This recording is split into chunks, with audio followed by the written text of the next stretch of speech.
দল রাজনীতি করছে এবং তাদের বৃদ্ধি করে রাজনৈতিকভাবে প্রতিষ্ঠা পাওয়ার চেষ্টা করছে। কিশোরী বলেন আরে ভাই ধৈর্যের প্রতি সম্মান দেখায়। তারা তো কোনো একক ব্যক্তি রাজনৈতিক দলকে সমর্থন দেয় নাই, তারা রাজনীতির মানুষকে মুক্ত করার জন্য তারা জীবন দিয়েছে।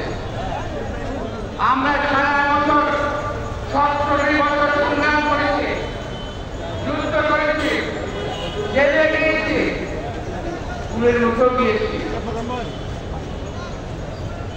কিন্তু সেগুলোর কোনো পরিবার নাই, আমরা জানি না। আজকে যারা তাদেরকে বিক্রি করে দল প্রতিষ্ঠিত করার চেষ্টা করছেন, সেই দল প্রতিষ্ঠিত নয়, একটি দল প্রতিষ্ঠিত হওয়ার চেষ্টা করছেন। আর কিছু দল আছে যারা এই একজন তথাকথিত বিষয়ের নামটা বলতে চাই না, তিনি বলেছিলেন জামাতে ছোঁয়া যেখানে লাগবে সেই জায়গা পৌঁছে যাবে। মনে আছে কি বলছিলাম? উনি আজকে জামাতের বলে উঠে বলেছেন। আবার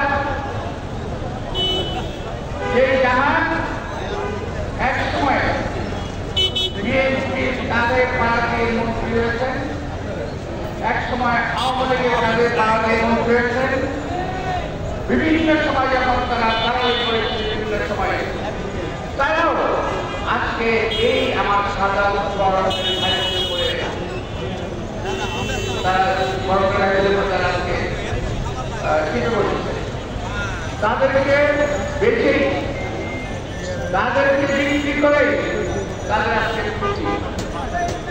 সাধারণ ভাইরা সবসময় এক ঐক্যবদ্ধ বাংলাদেশ ছিল।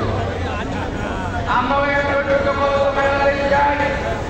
সেই ঐক্যবদ্ধ বাংলাদেশের মাধ্যমে বিদেশি প্রভুত্ববাদ কেড়ে দেওয়া যাবে, এই দেশের স্বাধীনতাকে রক্ষা করা যাবে, এই দেশে মানুষের জন্মগত অধিকার অর্জন করা যাবে।